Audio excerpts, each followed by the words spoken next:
Okay.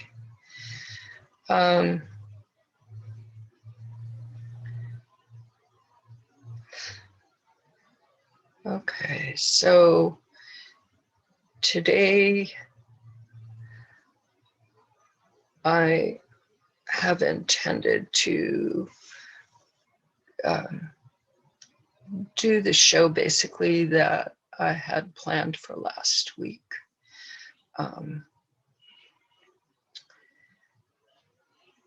When I, right before the show, got a call explaining that my son had gone to heaven.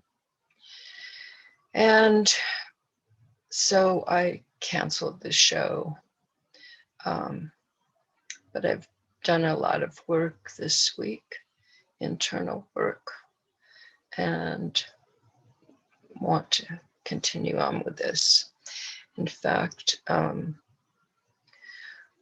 one of the first things I'm going to share is something that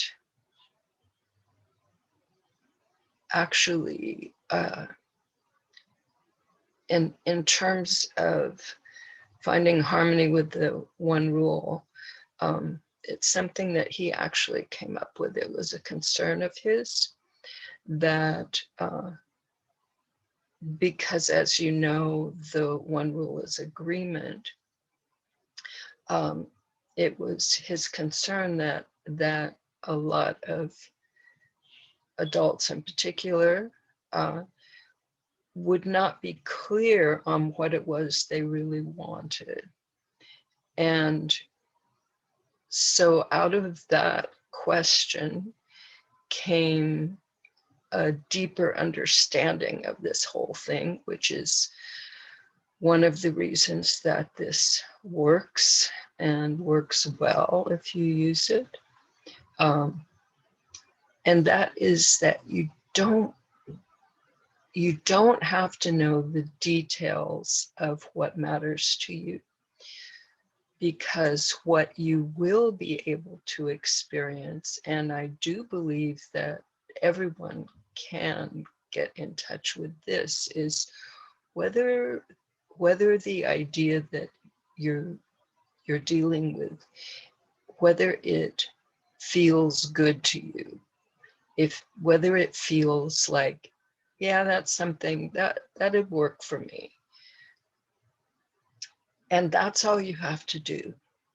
I mean, if you have specific thoughts of how you would like things to go and be, then of course you share those and they get worked into the mix. But if you don't, if you're not feeling clear, chances are, as far as I understand, and I'd be glad to deal with this more if someone has a concern,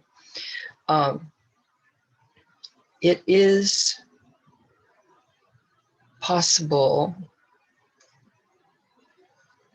for people to know whether something feels good. Children, for sure. Kids, teenagers, however you want to say, all of them for sure can know whether something feels good or not. Adults may have some restrictions on that, but I think that it is something that adults can do. So that's one of the reasons why this works. Now, I'm going to do my screen share and share the little slideshow that I have, the introductory slideshow, in case there are people here who don't,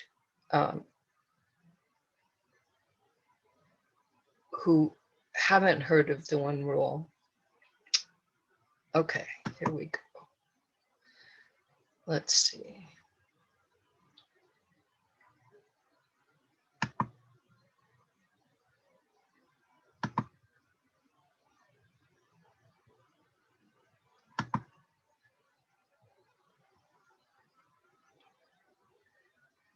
Okay. Oh. All right.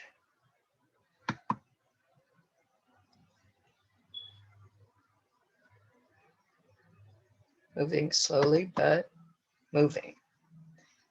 Okay.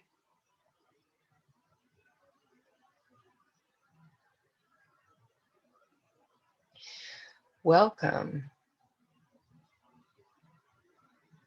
to Raising Happy Kids Zoom show, episode 34, Finding Harmony with the One Rule.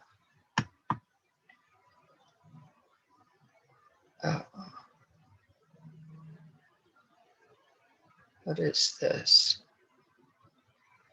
Something.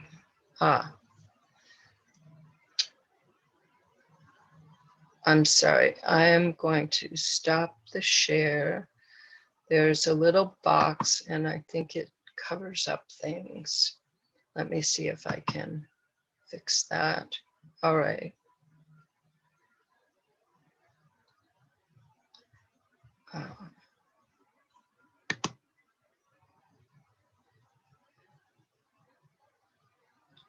I'm going to stop this and start again. But we'll go with the screen share, which got stopped. Okay. Oh, I know why. Because after all this time, it was pulling up about going live on Facebook. So let me see.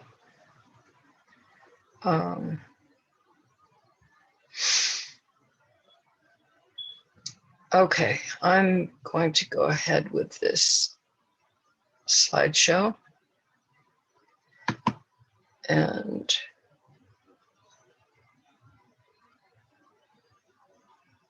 share that.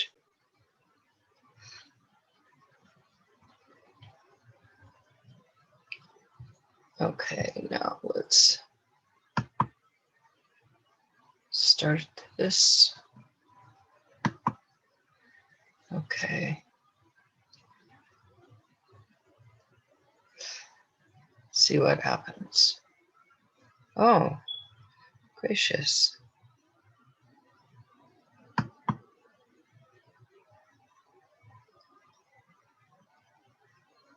Hi.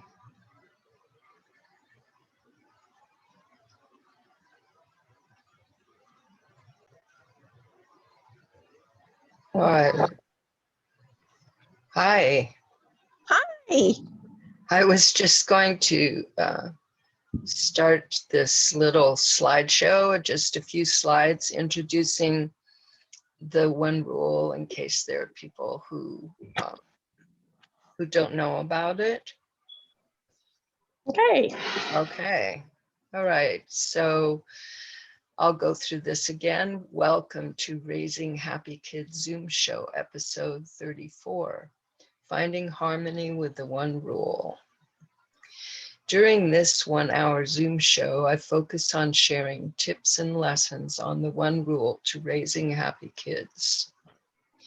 Each episode has at least one example of the one rule in action, demonstrating how it helps you raise a happy child. Then we have Q&A and discussion. When I talk about raising happy kids or creating harmony with kids, I bring up the one rule. The one rule equals agreement. Agreement equals harmony. Using the one rule means you find agreement. That's the rule. You find a solution that everyone likes. You've found agreement. You found harmony. Knowing and following the one rule is all you really need to create harmony between you and your kids. In any situation where there are differences that might lead to conflict between you and your kids, use the one rule. I learned this strategy from 3-year-old children. I was teaching them a complex resolution strategy, actually intended for adults, and they taught me this. So don't think you're in for a rough time. It's simple, it's easy, it's powerful and effective. It works if you use it. I'm glad you're here. Now let's have Q&A and discussion. Okay.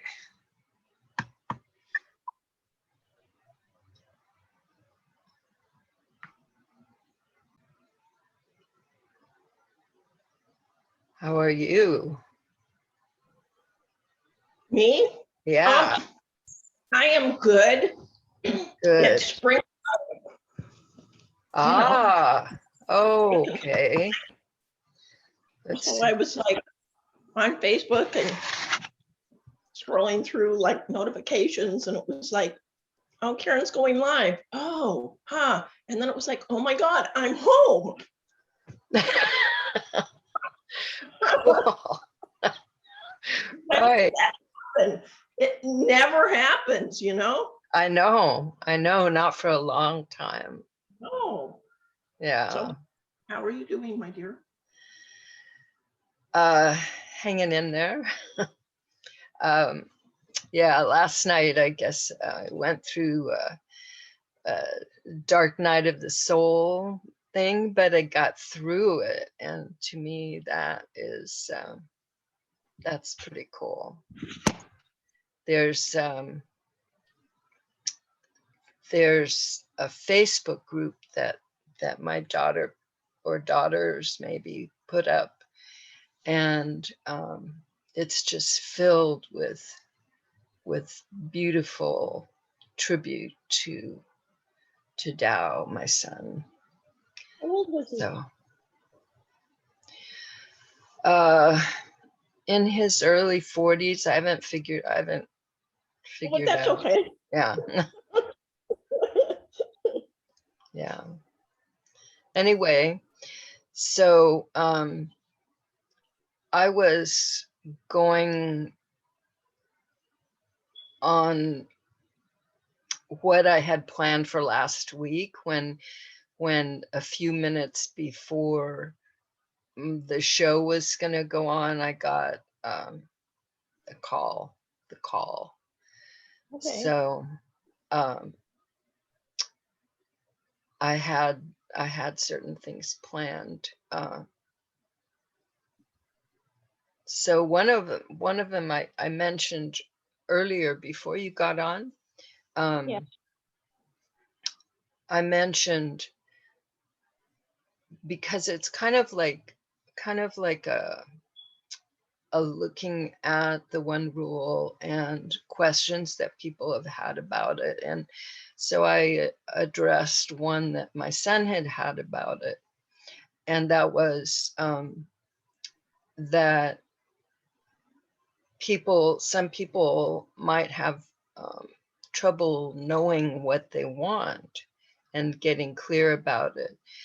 And so that sat with me for a while, and I came to realize that the important thing is not so much the details of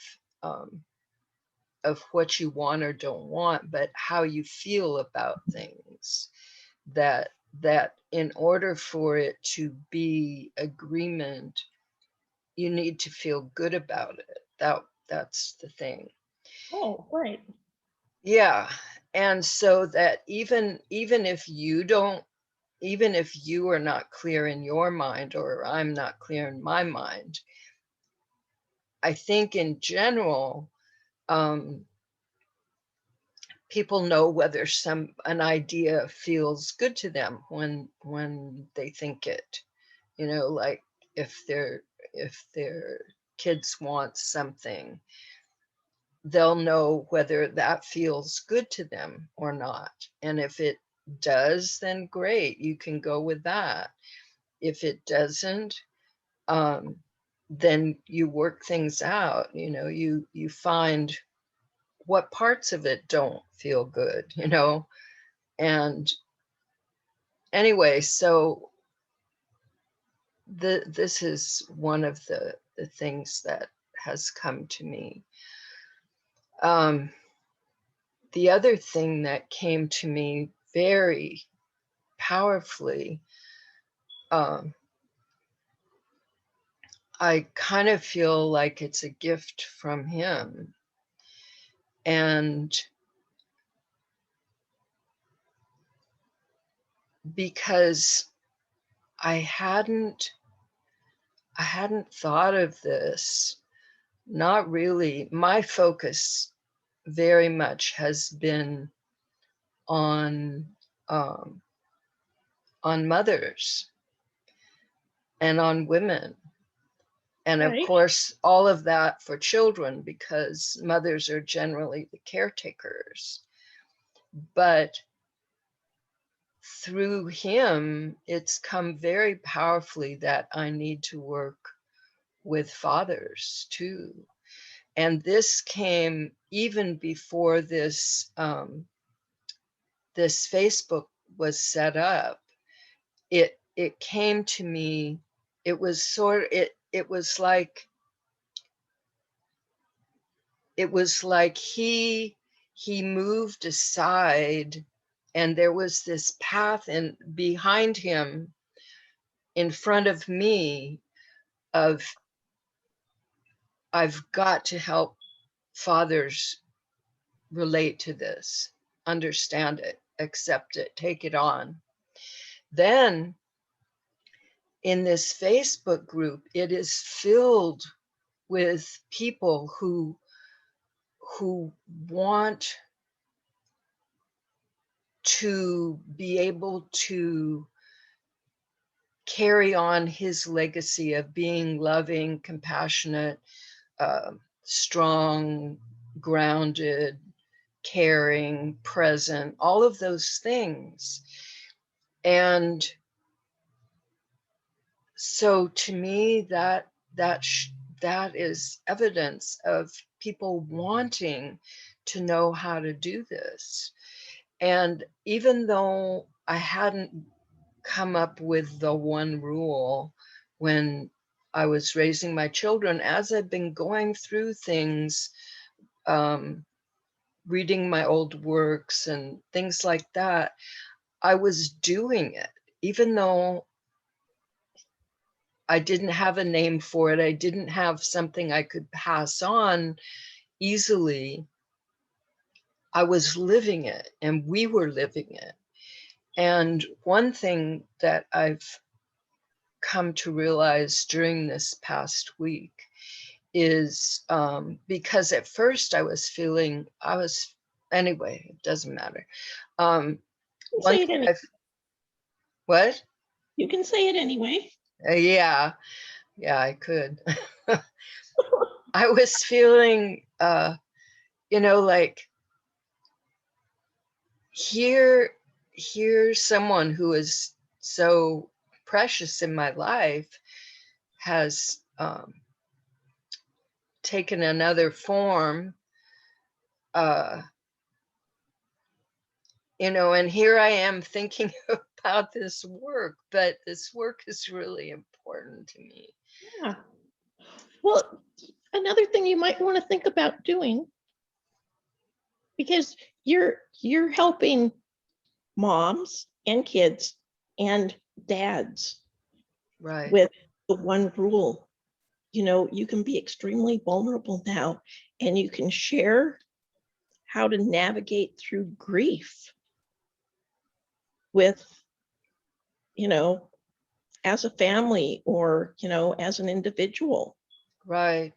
You know, Yeah, because my youngest daughter, was it, or maybe it was my oldest daughter. Anyway, one of them pointed out how I've had so much experience with this. I mean, I just spent the last year relating with this in terms of my mother. And so every day,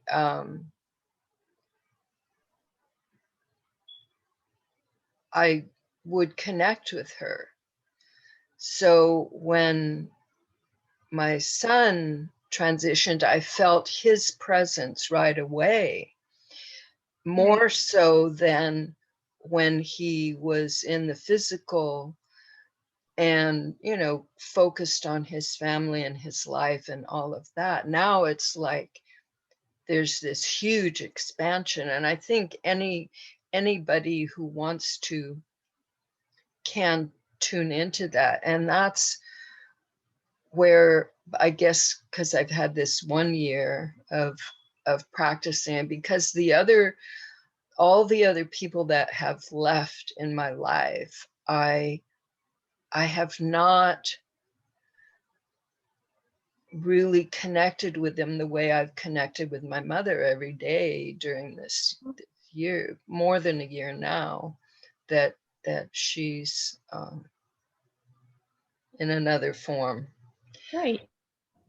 And before that, in fact, I even had my own almost leaving here a time.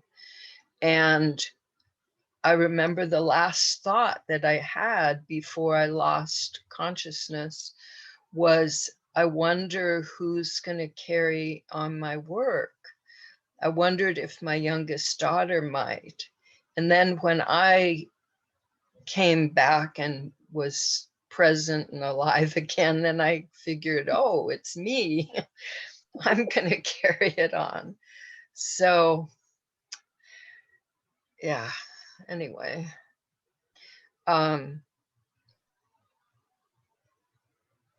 So one thing I learned with my son and my ex-husband was the importance of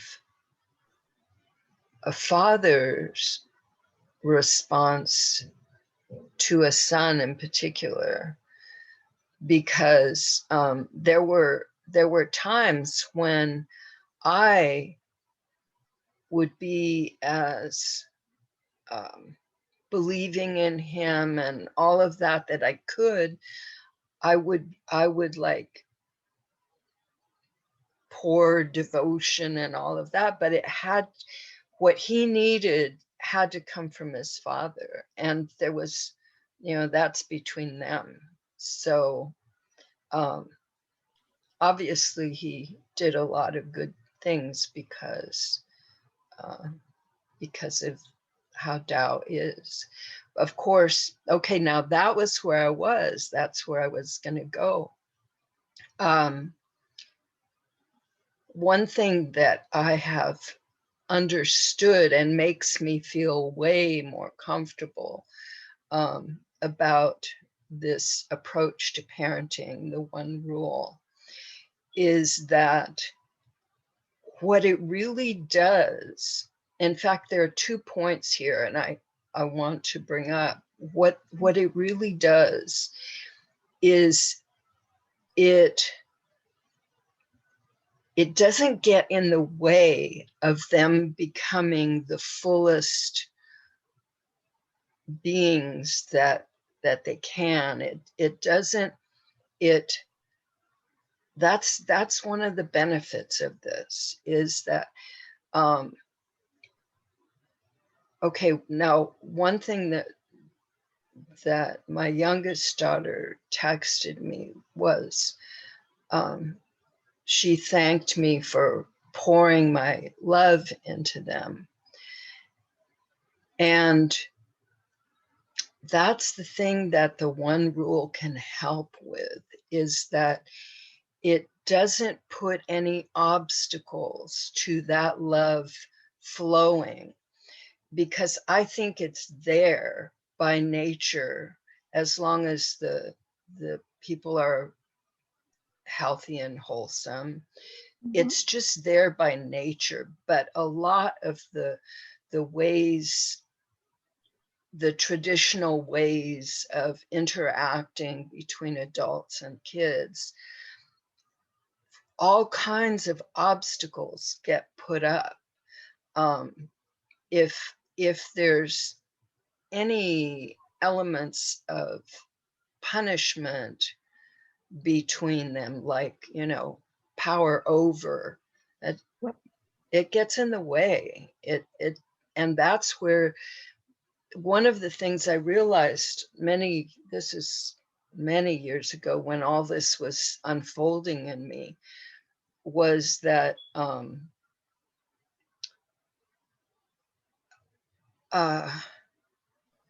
dear, it just went. Well, I don't go over to my daughter's very often. Okay. Yeah. But last week on my way home from school, I stopped in, and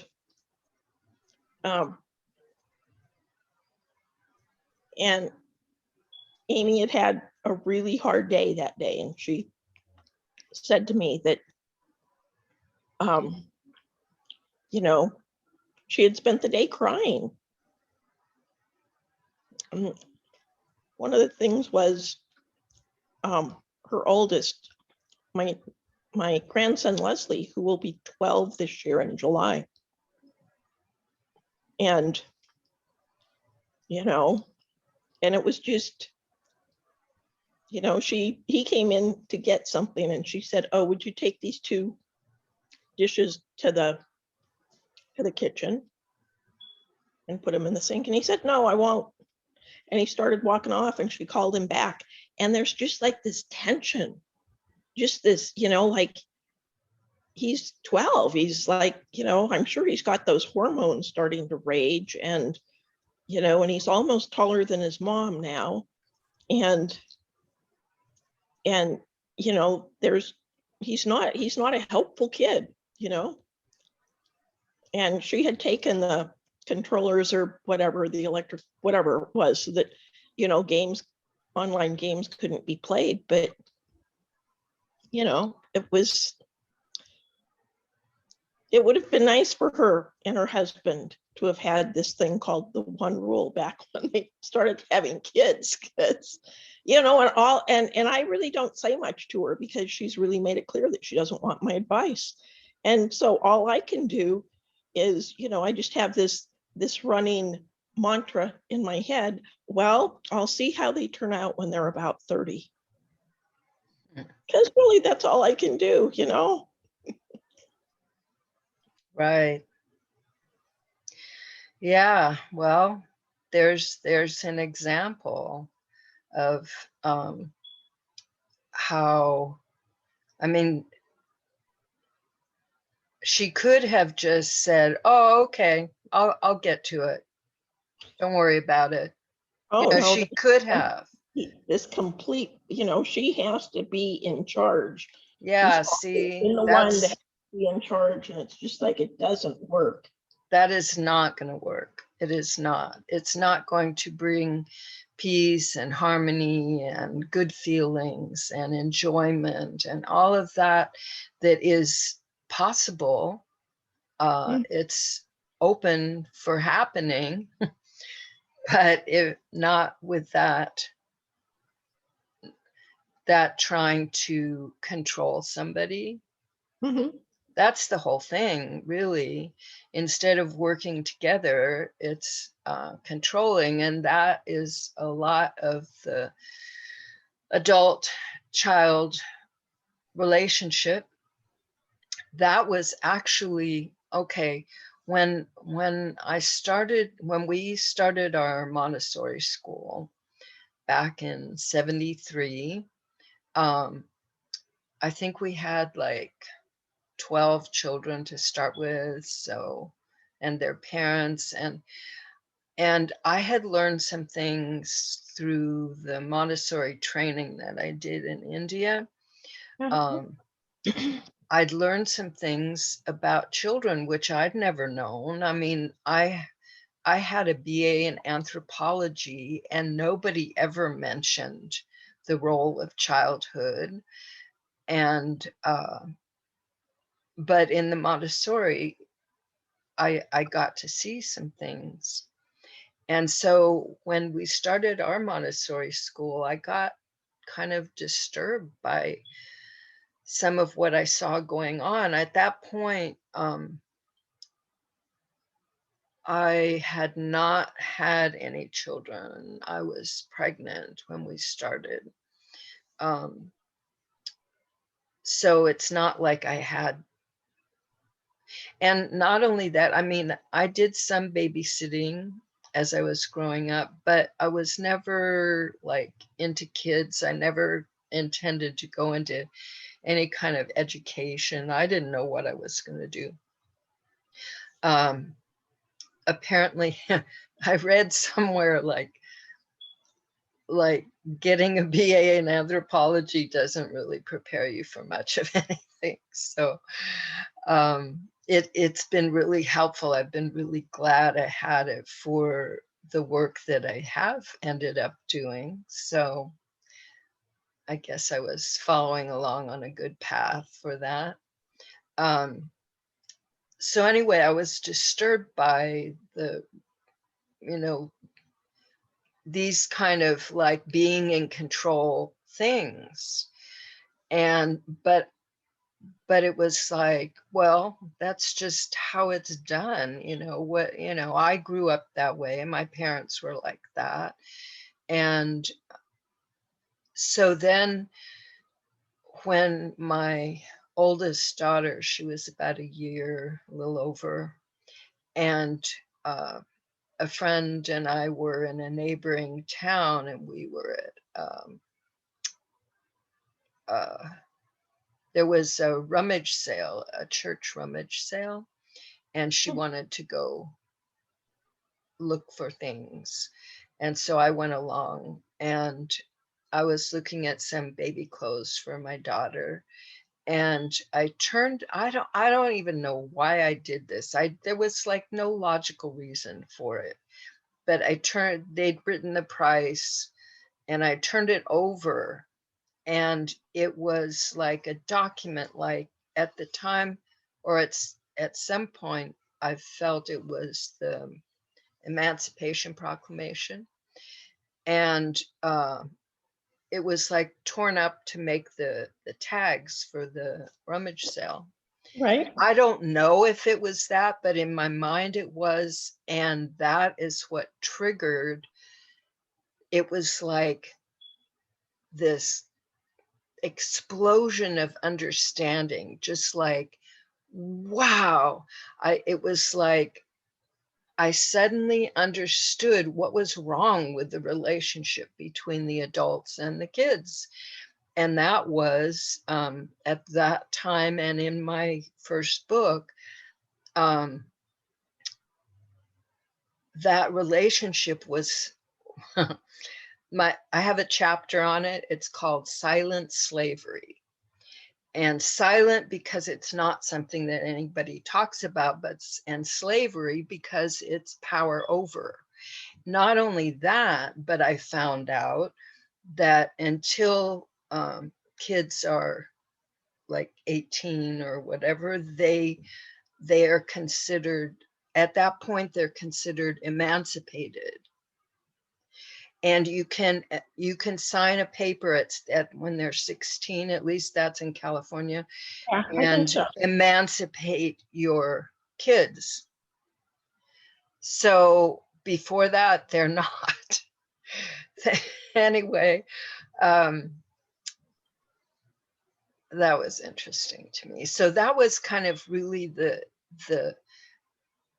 a big starting point or shift, because all of a sudden I could see it, you know, oh, wow, that is what's going on. Not only that, I didn't write about it for a long time. And then there was this, he must have been about somewhere between 6 and 8 years old, I'm not sure.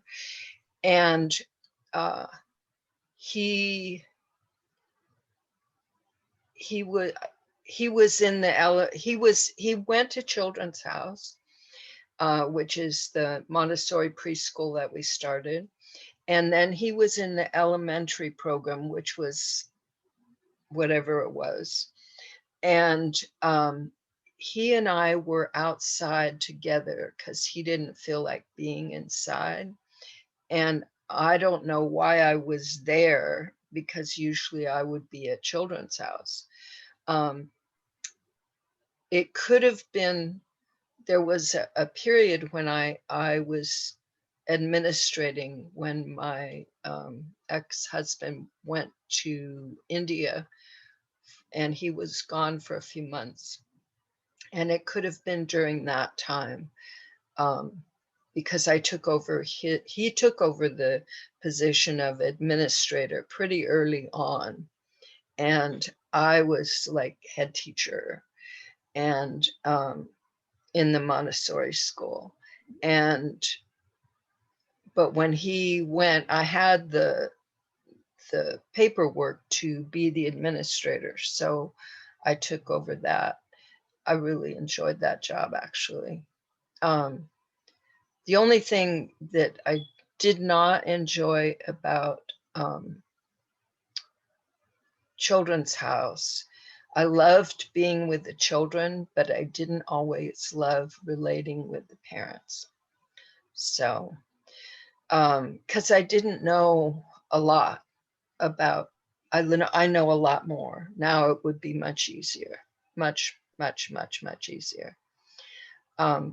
Anyway, so I was outside with this little boy, and at one point he said, "They treat me like I'm a slave." And it was like, oh my goodness, this is coming up somewhere besides out of my own mind.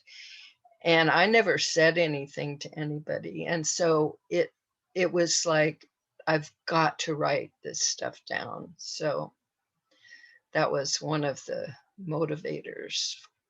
Another was a parent who wanted to understand. She said that I had a unique perspective on this relationship, children and parents and all that. And she wished that I would write about it so that other people could understand it. Anyway, in those days, the focus was respect. And when I got offered to have no, it was probably more when I was writing, because I had a newspaper column called The Power of Respect. And, but I think it was even before that that I used, because the term respect came about because of a parent meeting, and people were wanting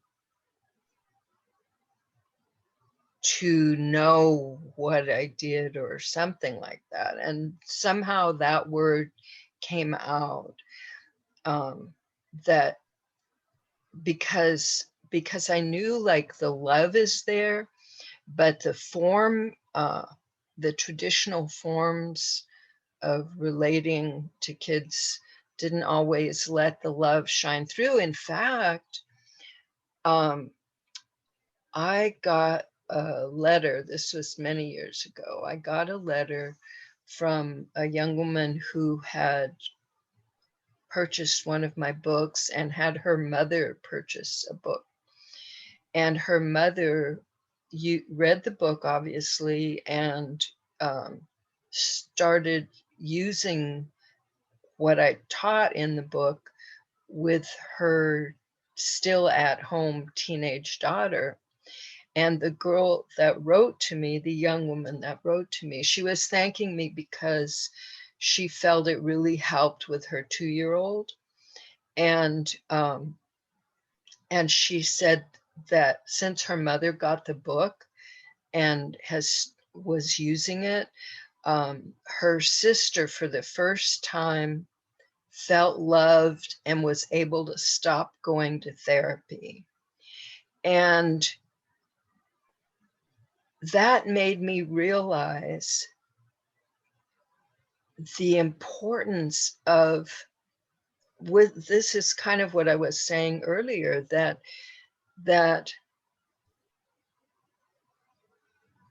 it's basically because it has a form that can help everybody involved get what they need. Like, one of the things I realized, that adults would have to get what they need too, not just kids getting what they need.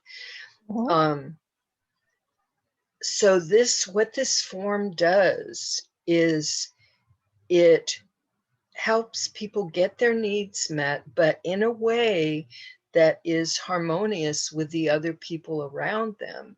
Therefore, the love that is there by nature so that we'll all survive, the love that a parent just naturally feels for their child, it gets to flow to the child instead of getting blocked by these traditional ways of interacting, ways that don't say, I love you, I believe in you, I think you're a great person. They don't say that. They they say the opposite.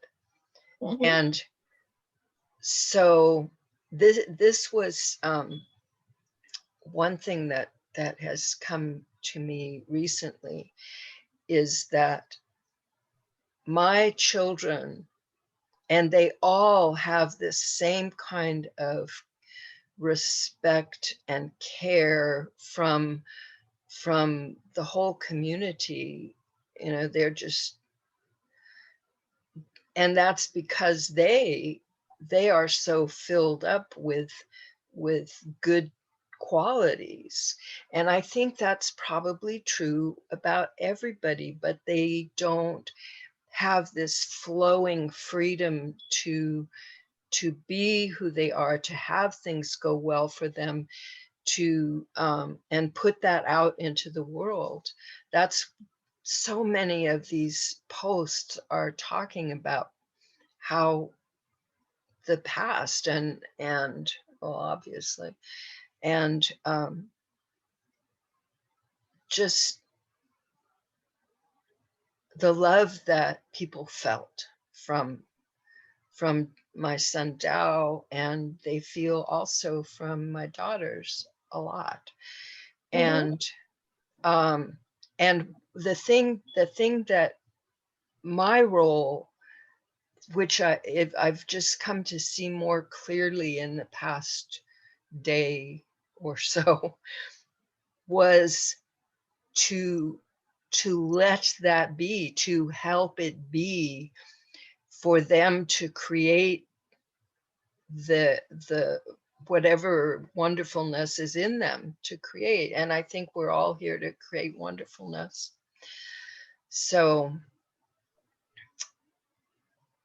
and have a good time together. Yes. Yeah. And so it just felt freeing to me. It felt, it's like, okay, each person, it's up to them to create who they are. And all the whatever around them can just help it happen or not, Yeah. And so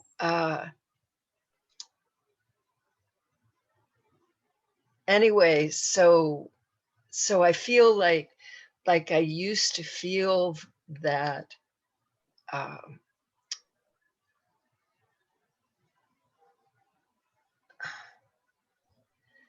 some kind of responsibility, some kind of, but who they created themselves to be, that's on them. But the fact that I can share a way to help that be as great and wonderful as they are evidence that it can be, that feels really good to be able to share that. It's not, it's like, and you probably missed, there was another show where I had become aware, I'd become aware that people were already using the one rule in their lives. I hadn't, and before that week, I hadn't thought of it that way, but that week it became very evident to me that every time, like, you decide what you're gonna have for breakfast, or you usually there's more than one option, and you internally come to an agreement with yourself.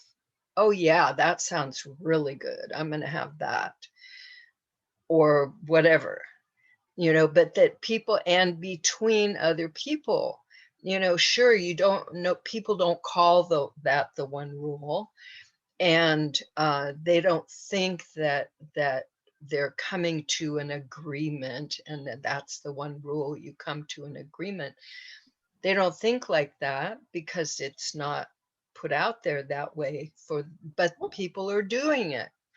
It's just the times when um, it's just the times when, well, like with your daughter and your grandson, when there's conflicts and they're not in the habit of using the one rule or something like that to solve it, in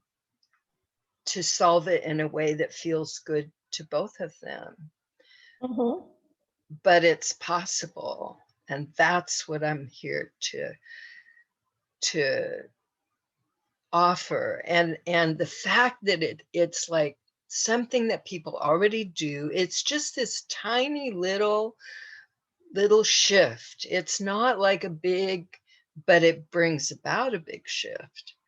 But it's a tiny little thing. It's like, give more emphasis to that you're already doing, and keep it in mind. The one rule, it's just something you can hook on to. In terms of the name, it's like a memory jog. It jogs your memory. Oh yeah, one rule. Like, I have certain things that I do during my meditation practice. They're not really the meditation practice. They're like a guided, self-guided part of the meditation. I never thought of it like that before, but that's what they are. And they help me live my life the way I want to. And so I have those little triggers that I can use during the day to keep me flowing in harmony with my spiritual self, or whatever you want to. Yeah. So so that's what the one rule, that the name can do. And people can think of their own name if they want to, but it's already something they're doing. It just needs to be a little more. And kids, I mean, if my experience with them is that they take to it just like, oh yeah, this is the way life's supposed to be. And I remember at Children's House, when they first taught me this, and I showed it to very few children, but after a while, harmony was the rule. It's just, there weren't fights. The only time there was some kind of conflict was if there was a new child who was having problems at home or something like that. And then they got introduced to things, and everything got smooth again. But otherwise, they just got along. It's almost like I felt it's kind of, I think there was this thing of the 100th monkey, and then all of a sudden they all knew how to do something. I think Yeah, it was like that. Only it didn't take 100, you know, it just took a few. And then they all knew how to do it, sort of, and did it. right. Yeah. So you wrote a book, didn't you? Yeah, I've About written a few books. One, let's see. I was wondering if I have a copy here. Anyway, I do have one over there, but and yeah, so that was the first one, and that's the one that had the chapter Silent Slavery and Born into Bondage. In my next book, I didn't have those chapters. My next book was Good Parent, Good Kids, and that was based pretty positive. Somebody wanted to work with me and wanted me to do another book, so I put that one together. And then recently, there's been the One Rule to Raising Happy Kids. And the first part of the book, which is about 50 pages, I went back through those other two books, and I picked out anything I thought would be helpful for people using the One Rule, and I modified them slightly, adding the One Rule concept and all that. right. And then the last about 50 pages is 12 lessons that I created for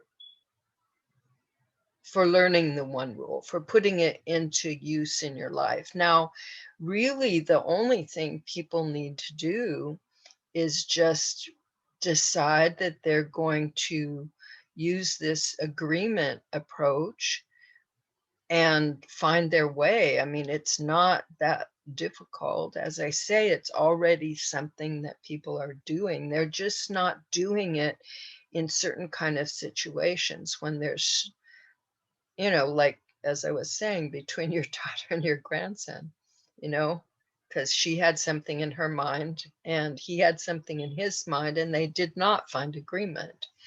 Right. But they could. So would you send me a link for that book? of course. Okay. Yeah.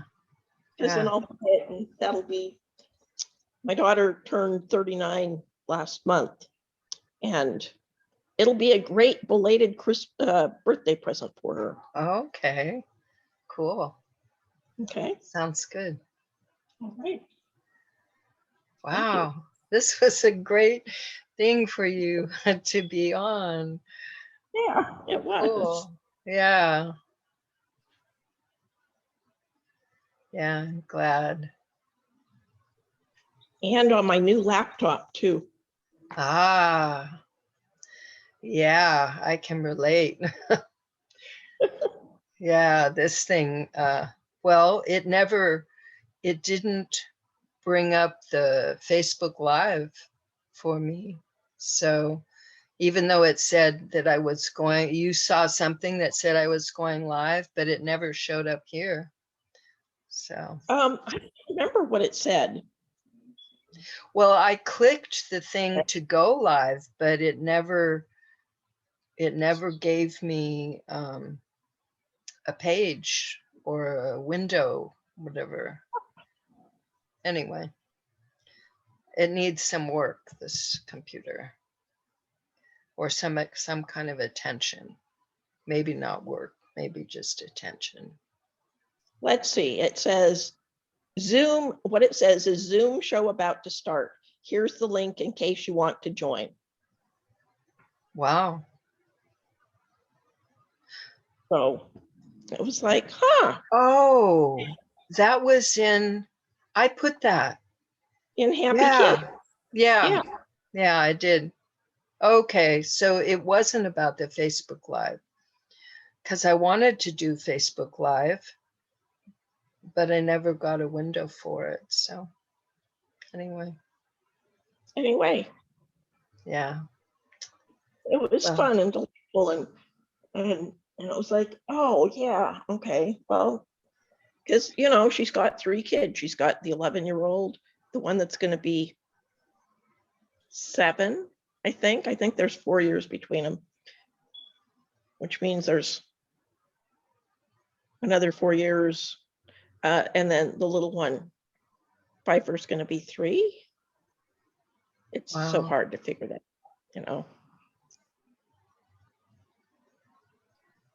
so yeah, I mean, even if the boys could like come to agreements, wouldn't that, Yeah. That's how this whole thing started, was 2 girls who both wanted the same swing, and they came, well, see, this is the part that was the rule, and I wasn't really into rules. I was into guidelines, things more flexible, right? But so I held on to the chain of the swing and said, well, we're going to figure out a way that works for both of you, because you're important. And I pointed to one girl, and you're important. And it was like, oh yeah, okay. One of them got it. And she's the one that came up with the idea of something they could do. And it was just pretty much the next thought, so kids can do this fast and easy. Oh, right, because they don't have as much crap. No, they don't. To deal with, yeah. Right. Yeah, and these were like, I think one girl was 3 and the other 4, or they were both 3, I'm not sure, but they did it. They did it, and they taught it to me, and it took me years to figure out. I mean, I did write about it in my book, my first book. I wrote about it, but I didn't realize the impact until like a few years ago. So, but I mean, maybe it's slow, but at least it happened. So, well, thank you so much for being on. I really enjoyed it. So did I, I mean, I'm sure it had to be spirit, because now I can get like on with the rest of my day. I'm like clearing space. And I will send you a link to the book. Okay, thank you. Okay. Yeah. All right. See you whenever. Well, yeah, let's see. Probably in June. Right. Okay. Take care. Yeah. You too, Karen. Bye-bye. Bye.